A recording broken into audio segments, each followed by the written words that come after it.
नमस्कार, जय हिंद। आप सभी का स्वागत है हमारी यूट्यूब चैनल समृद्धि इंस्टीट्यूट्स पर।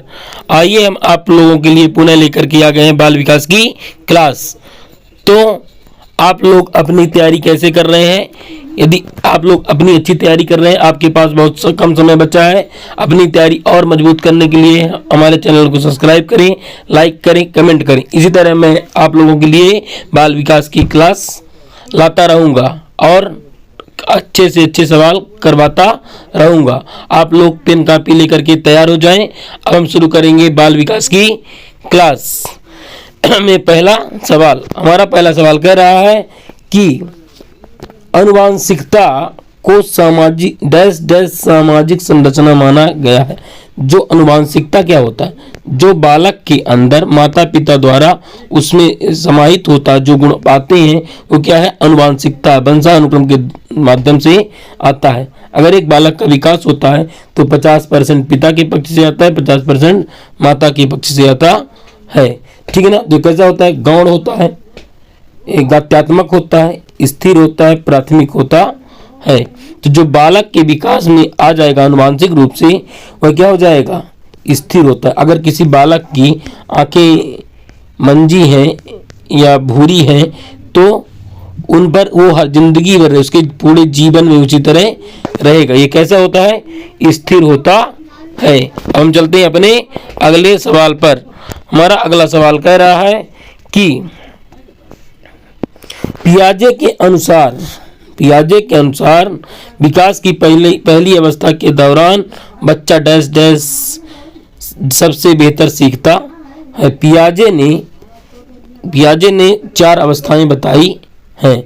उनमें से बालक जो है, पहली अवस्था होती है इंद्रियगामक अवस्था होती है। इंद्रियगामक मतलब बालक जो कुछ करता है अपनी इंद्रियों के द्वारा ही करता है।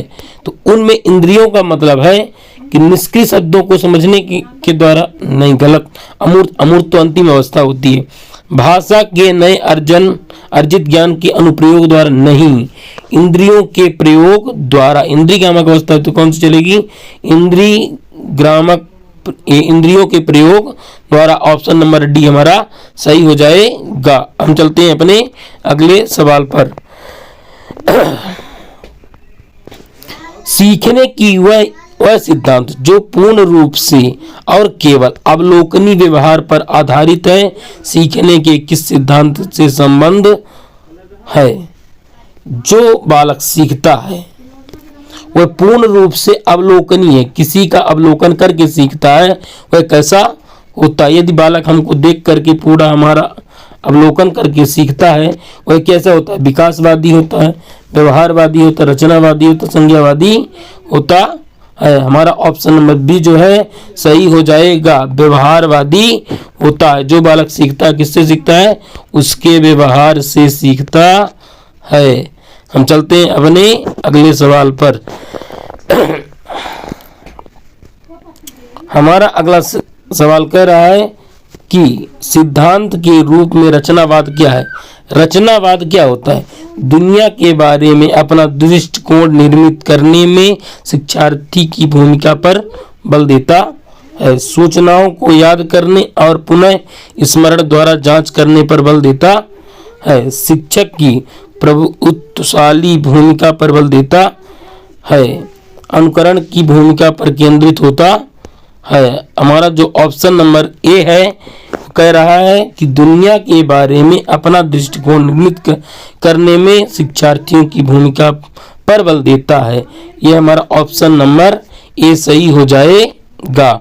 हम चलते हैं अब अपने अगले सवाल पर। हमारा अगला सवाल कह रहा है कि अवधारणाओं का विकास मुख्य रूप से किसका हिस्सा है? अवधारणा कहाँ पर आती है बालक के अंदर?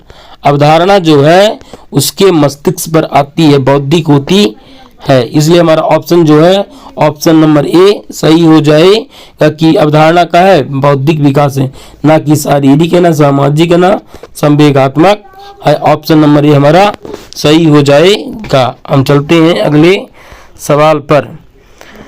हमारा अगला सवाल कह रहा है व्यक्तिगत शिक्षार्थी एक दूसरे से भिन्न होते हैं। अगर 2 बालक हैं उन पर व्यक्तिगत जो है किस पर एक दूसरे से वो भिन्न होते हैं। ये एक दूसरे के विकास की दर पे होते हैं, विकास के क्रम में होते हैं, विकास की सामान्य क्षमता पर, वृद्धि एवं विकास के सिद्धांत पर। तो ये विकास की दर में एक दूसरे से क्या होते हैं, भिन्न होते हैं। ऑप्शन नंबर हमारा सही हो जाएगा। अब हम चलते हैं अपने अगले सवाल पर। यदि आप लोगों को हमारा वीडियो अच्छा लग रहा है तो हमारे चैनल को सब्सक्राइब करें, लाइक करें, कमेंट करें। हम चलते हैं अपने अगले सवाल पर। मानव विकास कुछ विशेष सिद्धांतों पर आधारित है, निम्नलिखित में से कौन सा मानव विकास का सिद्धांत नहीं है? इनमें से कौन सा नहीं है? जो विकास होता है अनुक्रमक होता है। हाँ भाई, कुछ उम्र तक ये वाला विकास होगा, कुछ ये विकास होगा, कुछ एक क्रम के अनुसार होता है। इसके बाद सामान्य से विशिष्ट होता है, ये भी सही है। प्रतिवर्ती होता है, क्या पहले आगे जाता फिर पीछे आता है? ये नहीं होता है। ऑप्शन नंबर हमारा सी गलत है। निरंतरता होता है, निरंतर विकास होता रहता है, इसलिए हमारा ऑप्शन नंबर सी सही हो जाएगा, क्योंकि नकारात्मक सवाल के लिए नकारात्मक उत्तर सही होता है। ऑप्शन नंबर सी हमारा सही हो जाएगा। अब हम चलते हैं अगले सवाल पर। हमारा अगला सवाल कह रहा है कि मूल्यांकन का मुख्य उद्देश्य होना चाहिए। भाई बालक, यदि बालक काम क्या कर रहे हैं, मूल्यांकन कर रहे हैं, उसका मुख्य उद्देश्य क्या है? शिक्षार्थियों की उपलब्धि को मापना कि भाई बालक कितना ज्ञान सीख चुका है, इसकी उपलब्धिता के हो सकता है, लेकिन पूर्ण रूप से नहीं। यह निर्णय लेना कि क्या शिक्षार्थी को अगली कक्षा में प्रोन्नत किया जाना चाहिए। हाँ, सीखने में होने वाली कमियों का निदानात्मक और उसका उपचारात्मक करना, शिक्षार्थियों की त्रुटियां निकालना नहीं। ऑप्शन नंबर हमारा जो सी कह रहा है कि सीखने में होने वाली जो कमियां हैं उसका निदान माने पहचान करना और उसका उपचार करना। ऑप्शन नंबर सी हमारा सही हो जाएगा। अब हम चलते हैं अपने अगले सवाल पर। हमारा अगला सवाल कर रहा है, पियाजे के अनुसार संज्ञानात्मक बाल विकास कितनी अवस्थाएं बताएं? तो पियाजे ने कितनी अवस्थाएं बताई थी?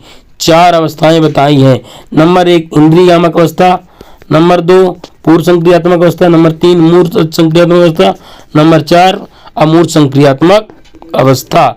इसलिए हमारी जो ऑप्शन नंबर बी है सही हो जाएगा। 4 अवस्थाएं बताई है। अब हम चलते हैं अगले सवाल पर। आज का हमारा ये अंतिम सवाल है, ठीक है ना। हमारा अंतिम सवाल कह रहा है, शिक्षा मनुष्य में अंतर्निहित क्षमता का परिपूर्ण में विकास करता है। यह कथन किसका है? यह किसने कहा है? यह कहा है स्वामी विवेकानंद ने, ठीक है ना। तो अब हमारा सेशन यहीं पर समाप्त करते हैं।